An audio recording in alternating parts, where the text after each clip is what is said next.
Welcome into Locked On Phillies.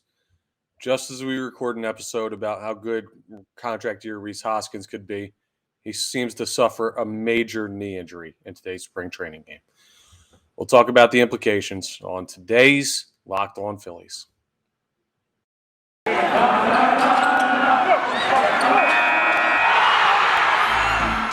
are Locked On Phillies, your daily Philadelphia Phillies podcast. Part of the Locked On Podcast Network, your team every day.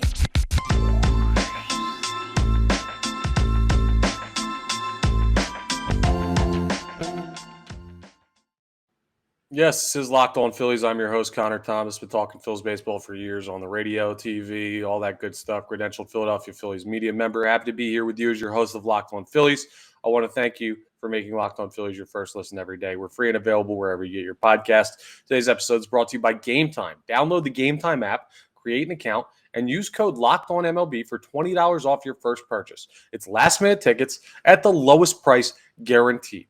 Go ahead and check out our friends over at Gametime. I had all these plans today to talk about the odds and the odds for the Phillies win totals and Trea Turner MVP odds and everything like that. And that all goes out the window. So today in Clearwater, the Philadelphia Phillies were playing a regular game against who even were they playing? Was it the Tigers again? It might have been the Tigers. I don't know. I was, to be perfectly honest with you, it was the Tigers. Long day at work. Woke up from a nap. And my phone has exploded with all this news and these videos of Rhys Hoskins going to field a regular ground ball to first base. He's backing up the outfield grass, and the guy goes down like he's been shot, holding his knee, had to be carted off the field. Seems to be a significant knee injury. We don't know if it's ACL yet. We don't know if it's meniscus or MCL or whatever. We'll have to wait and see what they get specifically back from the MRIs. But I'll tell you what, it didn't look good. Didn't look like Rhys Hoskins just going to get up and walk it off and be okay in a week for opening day. This could be a season-ending injury.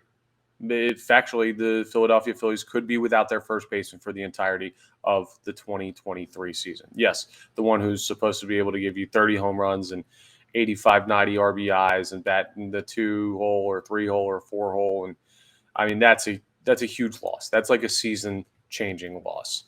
I don't know.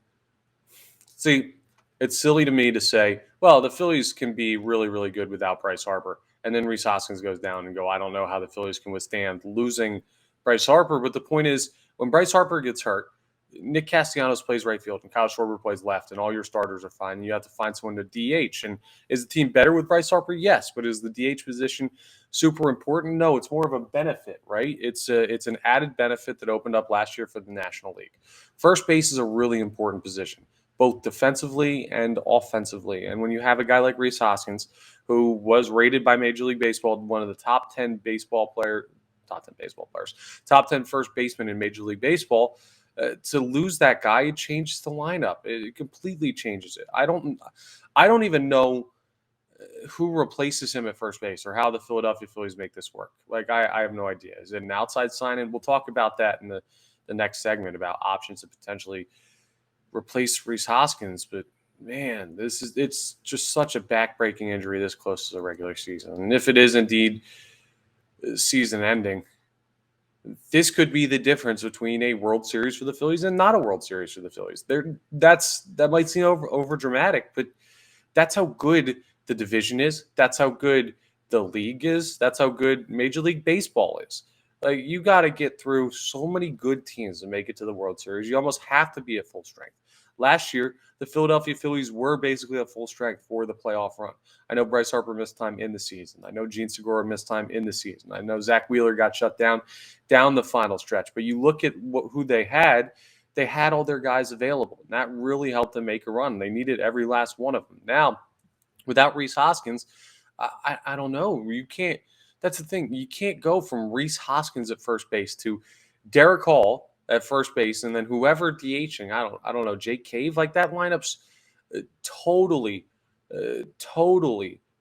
worse than a lineup that includes Rhys Hoskins. This is a brutal injury. Like, you can't overstate how big of a deal this is for the Philadelphia Phillies. In the hierarchy of importance for position players, it's probably Trea Turner 1, Bryce Harper 2. I'd go JT Realmuto 3, and Kyle Schwarber 4, and then it's probably Rhys Hoskins at 5th. He's probably one of the top 5 most important position players on this team this year, and you could have very well just lost him for the season. I'll keep you updated on what happens from the injury report, but now you like that's the thing. If this happens in like when Ryan Howard blew out his Achilles in the 2000 what was it 11 season or whatever, when the Phillies won all those games with the 4 aces, when Ryan Howard does that, at least it was in the final game of the regular season, so you can go into the offseason knowing, hey, we need a first baseman that's probably going to have to be able to play this entire year. Now you're a week away from opening day. Like, you don't have options to replace him that aren't internal or are bottom of the barrel free agents. There aren't just guys hanging around out there that can play first base at a high level. They're not. I'm going to pull up some free agents when we go through the next segment and see if there's anyone, but this sucks. This really sucks. And it sucks for Rhys Hoskins too. We're talking about it from the team perspective. Let's talk about it from the player's perspective real quick. He was set for the biggest payday of his life, and he was swinging it really well, and he was playing really good baseball. This dude's career earnings could have just gone from upwards of $200 million. He could have lost, I don't know, $100 million on this injury. That's not unrealistic. Like, he's a really good player, and if he had a really big year this year, he was set to earn the biggest contract of his professional life. And now he may not play a single inning of meaningful baseball this year. That sucks for him. He's a great guy. He loves the city. He's good in the community. He's great in the clubhouse. I know how people feel about his defense, but I've met the guy multiple times, and he's such a genuinely good dude. He's been here his whole career, and he loves playing in Philadelphia, and he's a really good player. And to see him go down like this, it's probably, from the team and player perspective combined, probably you could argue it's the worst possible guy to go down for the year when you talk about guys that are set to earn a bunch of money, and the team could really use them at a position that you don't really have other options at. I mean, think about it. His defense is not good, and you can't even find somebody to place over there where you're like, okay, it justifies moving him to DH. That's how weak the organization is at first base behind Rhys Hoskins. So what does this turn into? I mean, does it turn into an internal option? Does it turn into an external option, like going ahead and signing someone or trading someone? We'll discuss coming up next, and I'll run through the free agents, and I'll run through the internal options as well. But bottom line is, this is a huge injury for the Philadelphia Phillies. They made it through spring training without basically anything going wrong, and then the last week you suffer something like this. It's absolutely brutal, and this is how teams with championship aspirations fall apart. It sucks. I'm distraught. I don't know what more to tell you. I guess we'll look forward and look at the options to replace him, possibly. We'll discuss that coming up next as we continue Locked On Phillies. All right, let me talk to you about one of our newest sponsors, the Gametime app. Listen, if you're not familiar with the Gametime app, let me tell you basically what it is. Buying tickets to your favorite event shouldn't be stressful. Gametime is the fast and easy way to buy tickets for all the sports, music, comedy, and theater near you. They've got great deals. You're getting some of the greatest deals available on the market on last-minute tickets and their best price guarantee. So you can stop stressing over the tickets and start getting hyped for the fun you'll have. I know I do this all the time. You're sitting there, it's work, it's 5 o'clock, it's the middle of the summer. You're like, man, I really don't want to be here. It's Tuesday, this week sucks. I want to get out of the office and do something fun. We've hit happy hour for the last 20 days straight. Phillies have first pitch at 6:45. Hey, yo, man, you want to go to the game? Maybe. What are tickets? Go ahead and see what you can find and try and find last-minute tickets and try and sneak into the game and get upper deck or whatever. Well, guess what? Now, not only do you have to not wonder about how are the tickets, because you know you're getting the best price available with Gametime, but you can turn upper deck tickets into lower deck tickets with the amount of money you'll save on the good deals that they have. Like, it's absolutely awesome. Those last-second decisions to go to games are almost better than planning out a whole trip to the game. So go ahead and check it out. I mean, you don't have to plan months in advance. Gametime has deals on tickets right up to the day of the event. The exclusive flash deals on tickets for football, basketball, baseball, concerts, comedy, theater, more. There's all kinds of stuff that you can get tickets to. And the Gametime guarantee means you'll always get the best price. If you find tickets in the same section and row for less, Gametime will credit you 110% of the difference. So you're going to get your money back and then some. It's awesome. It's the fastest growing ticketing app in the country for a reason. So snag the tickets without the stress with Gametime. Download the Gametime app, create an account, and use code LOCKEDONMLB for $20 off your first purchase. Upper Deck seat tickets to Citizens Bank Park are like $25 a pop in the middle of the summer.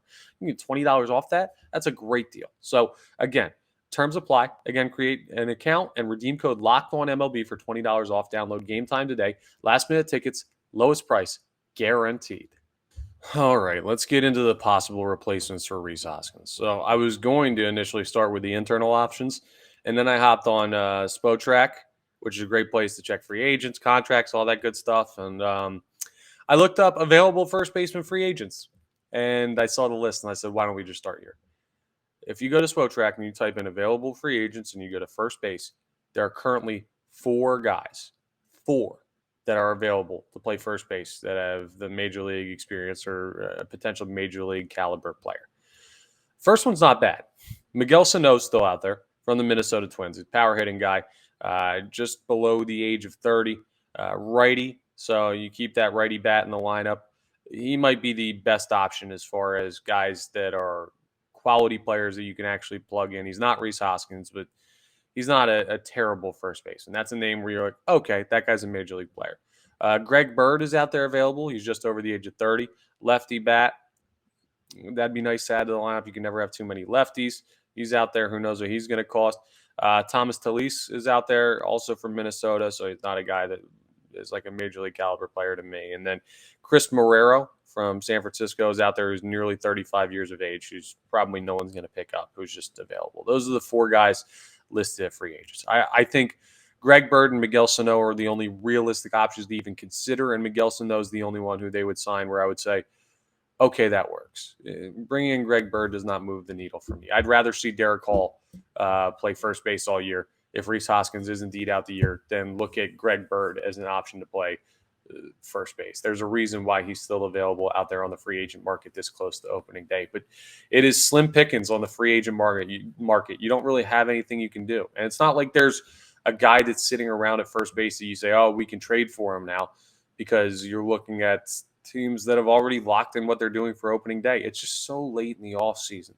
Like, even if this happens at the start of spring training, you can make a trade, or you could try and make another late signing or something like that to bring these guys in. But it's too late on in the process to find somebody that's really worth bringing in. I would look to pay Miguel Sano, but it's going to push you significantly into the luxury tax, and the guy's going to earn some money, and you got to go ahead and pay him the amount that would cover a year's worth of his contract, because you may need him for the entire year and everything. I don't know what the dollar amounts are on Miguel Sano, but that's the only guy on that list, and it's not a long list, that I look at and say that could be a possible option. So doesn't look super likely that there's a good option out there at on the free agent market, which you kind of understand it being as late into the offseason as it is. So let's talk about internal options. The no doubt first option that comes to your mind when you talk about internal options is, okay, Derek Hall plays first base. You fit somebody else in at DH, maybe a Jake Cave, maybe a Edmundo Sosa. You hold it down until Harper comes back, and then Harper DHs. That should be everybody's first option, I think, because it keeps the rest of the team as set in their positions as possible. Derek Hall just goes to first base and inserts in. He can play first base. I don't know how well he can play first base at the major league level, but I already felt comfortable with him getting a good amount of at-bats this year while we wait for Bryce Harper to come back. Now I guess I got to maybe feel comfortable with him getting those amount of at-bats all year long. And maybe Derek Hall can take a huge step and be a guy that really helps this team out. I mean, they're going to need him to regardless here, because he's going to have to shoulder some of the offensive load that's left behind with Rhys Hoskins not being available for what looks like a long period of the season, if not all of it. So we'll see how that works out. But that should be everybody's first option, is Derek Hall at first base, figure out the DH, and we move on from there. The second option is intriguing to me. And I've already seen some tweets about people not liking it, but let me talk through it logically and see if there's a way we can come to where this would be able to work. Moving Alec Boehm to first base, keeping Derek Hall at DH, playing Josh Harrison or Edmundo Sosa at third base. I know a lot of people are averse to moving Alec Boehm across the diamond because he's starting to figure it out over at third base. And when he moves around at positions, it seems to mentally affect him at the plate. And he turns into a situation like in 2021 where he had to get sent down because mentally he wasn't doing well at the dish and he wasn't fielding well and he just didn't have the confidence needed. Something that has the potential to shake confidence is say, hey, we're going to move you to the other side of the field and have you play a position that's not your natural position. And we're going to mess with all this other part of your game. And then, oh, yeah, focus on being as good of a hitter as you've been this spring anyway. And forget about the mentality of going to a different spot in the field. That's a tough thing to do, especially for a player who's still trying to figure it out both at the plate and in the field. But I have said over the course of spring training on this podcast that I really like Edmundo Sosa.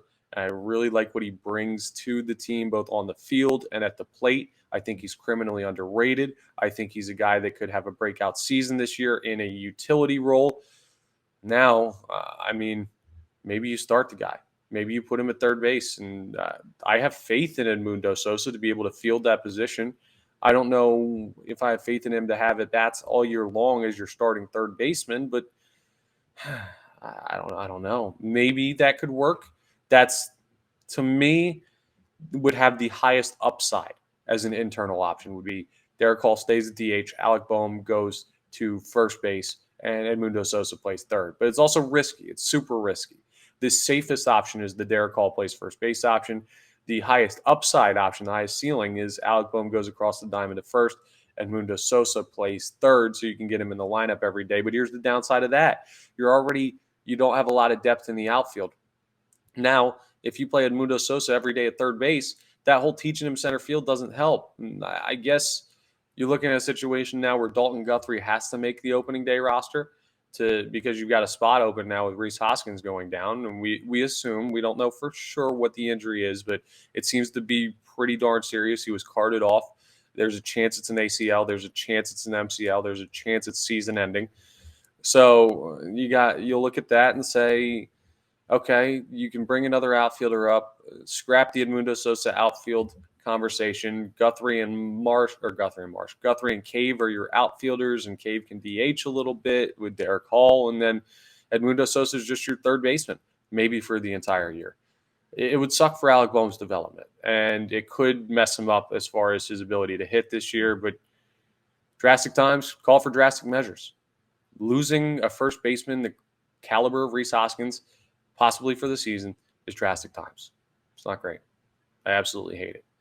And, this really sucks. Coming up, we'll talk a little bit. I want to talk a little bit about the Trea Turner MVP odds for something a little bit happier to end on, so it's not just a doom and gloom episode. And tomorrow we'll do our final opening day roster projections. I know I didn't get to this week. We had a crossover with all the NL East hosts yesterday, which is now outdated considering we just lost our first baseman, but it's still a lot of good content, so that'll come out next week.